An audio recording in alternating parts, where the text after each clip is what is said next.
I've had a bit of a disastrous week, to be honest with you. On this channel, I tell the truth, nothing but the truth, but the whole truth and only the truth. So, I had this happen. A bit of an issue with the key, and you get problems like this. If I pull it up myself, it stops the leak. Start chucking some food in, it's doing an absolute amazing job. On the fancy Goldfish. I'm gonna open these up now. I haven't found it, but Adrian found it. They're holding 9 degrees nearly all of the time now. Runs through a sequence of media. I've got a little plan about these, and let's go and do this bit of cleaning. Might be able to just rip it all down, start over. I'll let you know what this is all about. Hello everyone, welcome back to another video. James the Koi Whisperer. So if you're wondering why I've got this in my hand, I've had a bit of a disastrous week, to be honest with you. I've had nothing but problems this week. I'm going to explain what problems I've had and how my week's been. But let's just crack on with this video and I'll let you know what this is all about. As you can see, I had a bit of an issue with the key. I've snapped the end of my key off. That said, the only way I can open it is with these. Ain't the best idea, but for now, it's doing the trick. Open up. Right, we're inside. Let me get the light on. So, as you can see inside of here, I still got to get the paintbrush out because I'm not happy about that. I got to paint it. But I got some bits and pieces to do a few DIY jobs that I'm planning to do. I'll explain a bit more about that. But to start with, I wanted to come in, check me water, just to see what's happening. But yeah, that key, what an absolute job. I think, to be fair with you, what it is, the weather that we've had, trying to turn this key, the metal that it's made out of is super thin. The key's locked in place as well, so I can't really do much about it. I might have to buy myself a whole new lock system. Still got a leak on the 3-stage dechlorinator as well. I did get told if I get hold of this website that they do sell the springs. Tried putting a rubber bung on it, but it still seems to leak from the top, which is a bit of a pain. That said, if I can't replace it, and if I can't get hold of the company that replaces these little springs, hopefully they'll be able to help me, and I'll get a new one which will stop it from leaking. But yeah, absolute pain at the moment. If I pull it up myself, it stops the leak. Yeah, just an absolute pain really, but hopefully I can sort that out. I've still got the prizes to give away at the end of the month. They're ready to rock and roll. I'm thinking about getting my auto feeder back out because the pond temperatures at the moment are creeping up. They're holding 9 degrees nearly all of the time now. So I'm thinking about getting the auto feeder back out just so I can start chucking some food in and just feed a small amount, maybe once a day. But yeah, I've got a little plan about these, but I haven't started it yet. But I'm going to let you know what I'm planning. As a lot of you know, the pond's been up and running now for well over 2 years now. And there's a few things that I need to do this year really to make a few improvements, a few little changes, and I'll just run you through that now. Everything from this height is looking an absolute dream. I don't have to do any major issues to this pond at the moment, but there's one thing that I see that really bugs me, which you guys don't really see. As you're looking up here, I've got a load of bowing on the top of the roof. I believe this is the case of the airflow in between the roof itself. So when the temperature warms up, coming down on the temperature of the roof, I reckon it's causing me major issues with the airflow. And I believe what it is that when I built the roof, I put a load of noggins in place. And I think what I should have done was probably drilled out the noggins so the air wasn't trapped in there, the heat. And I think it makes a massive difference to when it's hot, cold, during the winter where things get damp and it's just swelling up. And as you can see, the gaps that I've got running down through the middle with the tongue and grooves just started to split open again. I mean, wood's a bit of a nightmare to play around with, how much it expands. And look at your fence when you build a fence. If you put a fence in perfectly when you build it, 6 months later when it's all moved and shaped and you get problems like this. I can pin it back up by just pushing it together, pin it back up. I believe it's going to happen again and again. So it's a job that I've got to fix this year. But for time being, I got an idea. So just to give you a little bit of a look to see what I mean, just so you guys can see what I'm on about. Just the actual bows in it. It just sort of does me head in because I spent a lot of time trying to make sure that this was right. And it just does me head in really that I get little problems where it's bowed and I can push it back together like so. And it's just one of those issues that's just winding me up really. Purely the fact of the airflow in between here, it's got plenty to come out, but where the noggins run in 2 sections, it's just swelling up, and it's not the ideal sort of tongue and groove for it. So I might rip it all down this year, do something a little bit different, have a play around, because you guys don't see that, you only see this. And I wanted to share with you, it's not always perfect every video, and it's just improvements that I've got to do. So the idea of me having these green sort of fences, what I'm planning to do with them this year, as you can see the back of the pond, I get a lot of draft, a lot of sunlight in the back of the pond, and what I'm planning to do is pin them up against the back of the pond, and just to see what they look like more than anything. So yeah, if anyone's got any ideas about me, what I can do underneath there, I was thinking of ripping it all down and maybe putting a better structure of wood timber across there. Even using the green fences that I've got there, maybe putting them up there and just cutting out the rings for the lights to go there. I don't want to spend loads of money on it. I did think about maybe using plastic corrugated sheets or something up there, just so you don't see it as much.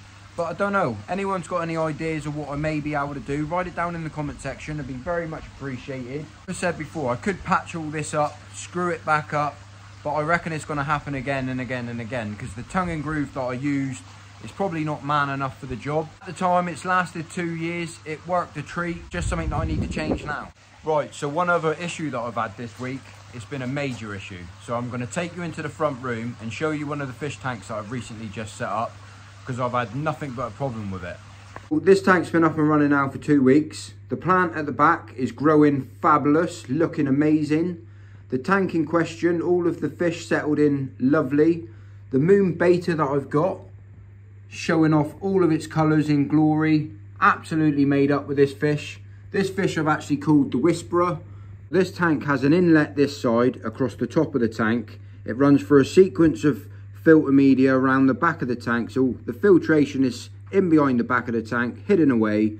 Well, what happened, the water's evaporated really quickly, which I'm super surprised how quickly in a small nano tank that the water evaporates. The water level should always sit here, and the heater that I had in place was sat in behind the back of here, submerged in water. Well, because of the back of the filtration system dried up, because it didn't have enough inlet running to feed the pump, this here absolutely cracked and exploded in the back of the tank. It was a brand new heater. It come with the tank. I disconnected it from the plug, cut the cable, and then what I did, I wanted to get this out as quick as possible because it was glowing. It was super red hot. I've purchased a new heater. I've got it back running in the tank. This one is digital, so it tells me the temperature of the tank. This time round, I have actually placed it into the tank itself. You can see I've added an extra hole as well. I'm going to put another course of hose across there, just in case this ever dries up again. I mean, there's a good inch there anyway of inlet, but I do believe myself, I'm super concerned of how quickly the water evaporates in such a small tank. But we're back up and running. That's the main thing. Super happy that it didn't crack and explode the whole tank, because it quite easily could have got so hot behind the back of this glass that it could have cracked or shattered the whole tank, and it would have been one hell of a mess. And I think Mrs. Whisperer would have been a bit angry. She would have probably told me to get the tanks out of the house. Super quick update on the fancy Goldfish. This tank is running a dream. No issues with it whatsoever. I'm continuing a 10% water change every week. What I'm feeding them at the moment, one of my subscribers very kindly bought me this. The Goldfish seem to absolutely love it. Some food right now, because I've come up to the tank feeding, and they're thinking, feed me, feed me, feed me, feed me. I don't know if you guys can see them, but can you see the neons floating around at the back? I'm trying to catch them. There's about 7 left in here. Unfortunately, I've only been able to get 4 out of this tank. So every time I put the net in, they've got so much space to run. It's a 6-foot tank, and it's really hard to try to catch them out of a big tank. Well, I'm in there with a net trying to find them, trying to catch them, and I don't want to stress them out. So if I can grab a couple in feeding time, that's what I'm doing most evenings. And if I can get them out, that's how I'm going to do it. That said, let's continue. Get on the fancy Goldfish. Right, so super quick. I've got some more gifts to undo. I'm going to open these up now and I'll show you what I got. Here we go then, guys. So I've got some fish food, and this gift is from Linda's Bay. Enjoy your gift. Not much, but every little helps. Thank your mother for the rabbits. Happy days. Thank you very much for that. Very thoughtful, and I'm sure the new betta fish will absolutely love that. So thank you very much. Bait floss from a lot of people watch my fishing channel videos, and this is from Ponovich. A gift, enjoy your gift from Ponovich. And also had another gift from Ponovich saying, hope you enjoy your new pond window. It's great stuff. Let other koi keepers see if you like it or not. Thanks from ADRIAN, Ponovich. So this is what he bought me. Happy days. This wasn't on my Amazon wish list, but I reckon this is what I'm looking for to clean my pond window. So let's go and try that now. Rightio then, I'm back. So as you can see, I'm super impressed with this.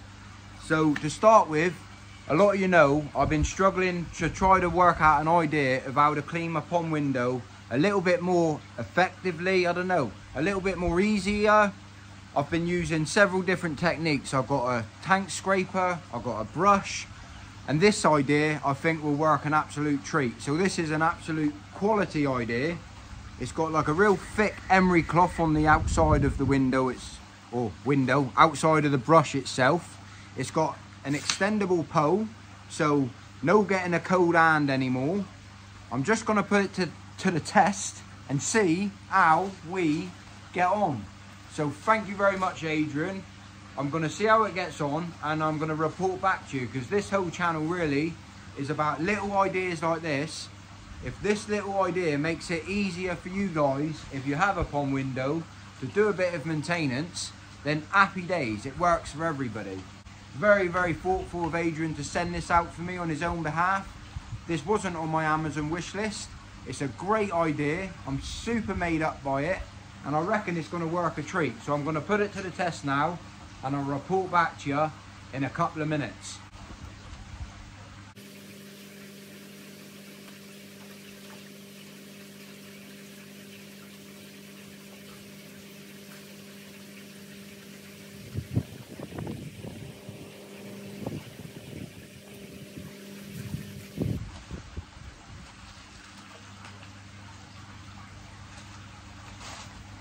Well, I ain't gonna lie, guys. On this channel I tell the truth, nothing but the truth, but the whole truth and only the truth. So my recommendations on this is get yourself one of these. This is the best, the quickest, the fastest technique that I've found, or I haven't found it, but Adrian found it, and he's sent it on to me so I can share to you. This here works an absolute treat. I'm well impressed with it. It folds down really good, it packs down really good, and if Adrian leaves a comment, if he's got a link to where he bought this from, I'll pin it to the top of the comments. But happy days. This here is an absolute godsend. I just love the idea of it. There's no cold hands, there's super easy to use, super clean to use, and the proof's in the pudding. That works an absolute treat. I'm well happy with that. That said, let's carry on with the video. So yeah, super impressed with that pond window. Definitely works a treat. Crystal clear window. That's what I'm all about. You can see your pride and joy, what you really enjoy, at their absolute best. No green algae on the window itself. All of the koi looking fabulous. And yeah, happy days. But yeah, that said, look, I'm going to be doing something about this. If anyone's got an idea across the top of the pond, what I can use, what I might be able to do, I might be able to just rip it all down, start over, come up with a new idea this year. But the green back that I've got for the fence, I'll be doing that in the next couple of videos, weather dependent. But on that note, just a bit of an update video really, letting you know what my week's been like, what I've been dealing with, and sometimes it ain't always singing and dancing. We're gonna have to crack on and do a few DIY jobs this year. I've got a new pond build that I'm planning to build over there. I've got to take all this out. I'm gonna get the tape measure out, show you a bit more information, tell you a bit more information. But if you're new to the channel, please subscribe. Lots of things coming on this channel, and if you don't see you in a week, I'll see you for a window. Catch you on the next one. Thank you, mother for the rabbits.